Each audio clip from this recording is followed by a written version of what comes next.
News 7 Tamil, பொறுப்பும் பொது நலமும்.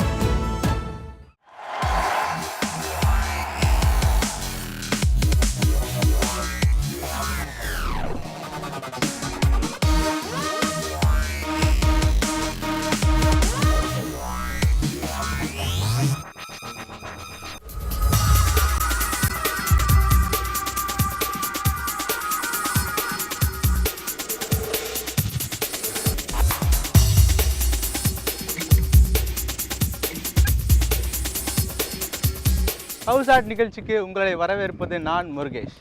இன்றைக்கி ஹவுஸ் ஆர்ட் நிகழ்ச்சியில் நம்ம ஃபுல் செக்மெண்ட் எதை பற்றி பார்க்க போகிறோம் அப்படின்னா, சர்வதேச பாய்மர போட்டி வந்து சென்னையில் நடைபெற்று வருகிறது.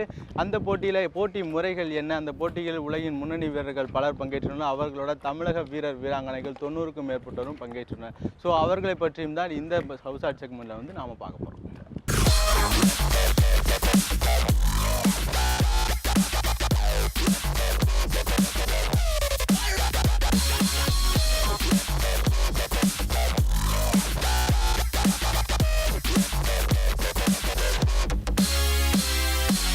கடலில் இறங்குறதுக்கே நம்ம கொஞ்சம் பயப்படுவோம். ஸோ அந்த சிறு வயசுலேருந்தே, அதாவது ஆப்டிமிஸ்ட்ங்கிற கேட்டகரியில் பார்த்தீங்கன்னா 7 வயதுலேருந்தே வந்து அவங்க இந்த போட்டியில் பங்கேற்கலாம். ஸோ அந்த மாதிரி சிறு வயதில் இருக்கிற சிறுவர்கள் முதல் பெரியவர் வரை வந்து இந்த போட்டியில் வந்து அவங்களுடைய திறமையை வந்து எப்படி வெளிப்படுத்துகிறாங்க அப்படிங்கிறத தான் நம்ம பார்க்க போகிறோம்.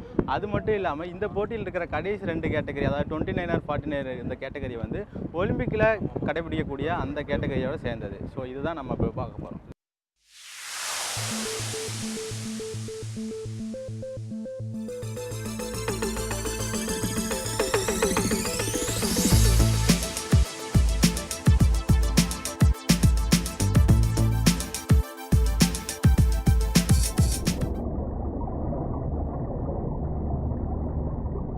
கடல் அலைகளுக்கிடையே வீரர்கள் தங்களது திறமையை நிரூபிப்பது மிக கடினமான விஷயம் என்பது நிதர்சனமான உண்மை. சர்வதேச அளவிலான 6வது பாய்மர படகு போட்டி சென்னையில் உள்ள துறைமுகத்தில் நடைபெற்றது. 5 நாட்கள் நடைபெறும் இந்த போட்டியில் நியூசிலாந்து, மலேசியா உள்ளிட்ட நாடுகளில் இருந்து வீரர் மற்றும் வீராங்கனைகள் பங்கேற்றனர். இந்தியா இன்டர்நேஷ்னல் ரெகாட்டா நாங்கள் ஆரம்பித்தது வந்துட்டு 6 வருஷம் முன்னாடி. முக்கிய காரணம் என்னென்னா, இந்தியாவிலேருந்து வந்துட்டு நம்ம சேலர்ஸ் நிறைய பேர் வந்துட்டு வெளிநாட்டுக்கு போக முடியறதில்லை. ஸோ பெஸ்ட்டு 3 பெஸ்ட் 4 தான் நம்ம அனுப்பிக்கிறோம். ஸோ நாங்கள் என்ன நினச்சோம், வெளிநாட்டிலேருந்து இருக்கிற நல்ல சேலர்ஸை இங்கே கொண்டு வந்து அவங்கள இங்கே சேலிங் பண்ண வச்சு நம்ம பசங்க அவங்க கூட சேல் பண்ணாங்கன்னா புது டாக்டிக்ஸு, அவங்க எப்படி தங்க பதக்கங்கள்லாம் போட்டிங்களில் ஜெயிக்கிறாங்கன்னு அதை கற்றுக்க முடியும். ஸோ அதனால் நாங்கள் இந்த போட்டியை நடத்த ஆரம்பித்தோம். இது வந்து தொடர்ந்து 6வது முறையாக நடத்துகிறோம். இந்த மாதிரி போட்டி வந்துட்டு இந்தியாவில் வேறு எங்கேயுமே நடக்கிறதே கிடையாது. இது இங்கே மட்டும்தான் நடக்குது. அண்ட் இதுக்கு வந்துட்டு சென்னை துறைமுகம், இந்திய இராணுவம், 3 இராணுவ படையும் வந்துட்டு எங்களுக்கு உதவி செய்கிறாங்க. கவர்மெண்ட் ஆஃப் இந்தியா வந்துட்டு இதுக்கு அப்ரூவல் கொடுத்துருக்குறாங்க. That is ministry of external affairs, home affairs, அவங்கெல்லாம் வந்துட்டு இதுக்கு இந்த மாதிரி ஒரு போட்டியை, இன்டர்நேஷ்னல் போட்டியை நாங்கள் நடத்தலான்னு சொல்லிட்டு எங்களுக்கு அப்ரூவல் கொடுத்துருக்குறாங்க. இந்த வருஷம் வந்துட்டு 6 நாடுகள்லேருந்துட்டு 95 போட்டுங்க இந்த இதில் கலந்துருக்கு. அண்டு இந்த வருஷம் நாங்கள் நிறைய பேர் வருவாங்கன்னு எதிர்பார்த்தோம். ஏன்னா இது ஏஷியா கப்போட முதல் துவக்க போட்டியும் கூட சேர்ந்து இதில் நடத்துகிறோம். பட் பட்ஜெட் வந்துட்டு இல்லாத காரணத்தினால நிறைய நாடுலேருந்து வந்துட்டு வரலை. அண்டு இது வந்து அடுத்த வருஷம் நிச்சயமாக ஏஷியா நாடுகள்லேருந்து மற்ற எல்லா ஏஷியா நாடுகள்லேருந்தும் அட்லீஸ்ட் ஒரு 12 கண்ட்ரிஸ் வந்துட்டு பார்ட்டிசிபேட் பண்ணுவாங்கன்னு எதிர்பார்க்குறோம். இதில் வந்துட்டு நாங்கள் 4 வகையான போட்டுங்களை செயல்படுத்துகிறோம். நாங்கள் முதல் வருஷம் ஆரம்பிக்கச்சே 2 வகையான போட்டுங்களை பயன்படுத்தினோம். இந்த வருஷம் வந்துட்டு ஆப்டிமிஸ்ட், தட் இஸ் 7 வயசுலேருந்து ஆரம்பிக்கிற முதல் போட் வந்து அது ஆப்டிமிஸ்ட், அது இருக்குது. அதுக்கப்புறமா வந்துட்டு பெருசான உடனே லேசர் 4.7 இல்லாட்டி 29er. ஸோ லேசர் 4.7 வந்துட்டு ஒலிம்பிக்கு ஸ்டெப்பிங் ஸ்டோன். அதே மாதிரி 29ரும் வந்துட்டு ஒலிம்பிக்கு ஸ்டெப்பிங் ஸ்டோன். ஸோ 29லேருந்து 49ருக்கு போவாங்க ஒலிம்பிக்கில். நம்ம தமிழ்நாட்டிலேருந்து 2 டீம் இருக்குது. அவங்க 2 பேரும் 49ருக்கு ட்ரெயின் பண்ணுறாங்க. அதில் ஒரு டீம் வந்துட்டு தமிழ்நாடு கவர்மெண்ட் வந்துட்டு இலைட் ஸ்போர்ட்ஸ் பர்சன் ஸ்கீமில் வந்துட்டு ஒலிம்பிக் மிஷன்னு சொல்லிட்டு வருஷத்துக்கு 25 லட்சம் ரூபாய் நிதி உதவி பண்ணுறாங்க. அதே மாதிரி நம்ம சென்ட்ரல் கவர்மெண்ட்டும் வந்துட்டு 2 டீமுக்கும் வந்துட்டு புது போட் வாங்கி கொடுத்துருக்குறாங்க.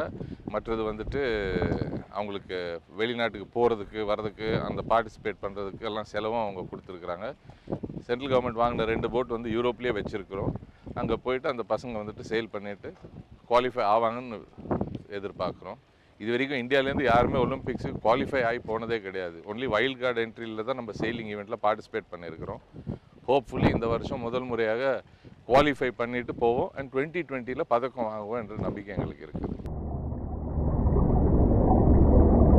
12 சுற்றுகளாக இந்த போட்டி நடத்தப்பட்டது. இதில் 29ER என்ற படகு போட்டியில் விளையாடுவது மிக கடினமானதாகும். இவை அனைத்திலும் சிறியவர்களுக்கும் வயது வந்தவர்களுக்கும் தனித்தனியாக நடத்தப்படுகிறது. நான் வந்து 3 வருஷமா சேல் பண்ணிட்டு இருக்கேன். இப்போ என்னோட வயசு 11. முதல்ல ஆரம்பிக்கிற போது கொஞ்சம் பயமா இருந்தது. ஏன்னா என்னோட கோச் வந்து எப்போதுமே நான் தண்ணியில் போகிற போது தூக்கி தண்ணியில் விட்டுடுவார். ஸோ கொஞ்சம் பயமா இருந்தது. இப்போ பழக பழக எனக்கு பயமே இல்லை. நான் வந்து நேஷ்னல் தான் போயிருக்கேன். அடுத்த வருஷத்துலேருந்து நான் வெளியூர் தான் போவேன். கடலில் எழும்பும் அபாயகரமான அலைகளுக்கு இடையே காற்றின் வேகத்தை சமாளித்து படகை செலுத்துவதே அதிசயம். வீரர்கள் திறமையை நிரூபித்த காட்சிகள் பார்ப்பவர்களை கண்ணிமைக்காமல் பார்க்க வைத்தது. பாய்மர படகு போட்டி பணக்காரர்கள் மட்டுமே விளையாடக்கூடிய போட்டியாக இருந்து வந்தது. இந்நிலையை மாற்ற தமிழக அரசும் நடவடிக்கை எடுத்து வருகிறது. அடிப்படை நிலையில் பயிற்சி பெறும் வீரர்களுக்கு விளையாட்டு உபகரணங்களை வழங்கி தமிழக அரசு ஊக்குவித்து வருகிறது. கடல் அலைகளுடன் வீரர்கள் மல்லு கட்டிய சாகச காட்சிகளை பார்த்திருப்பீர்கள். தொடர்ந்து பார்க்கலாம் ஒரு சிறிய இடைவேளைக்கு பிறகு. இது ஹவுஸ் ஆட் நியூஸ் 7 தமிழ்.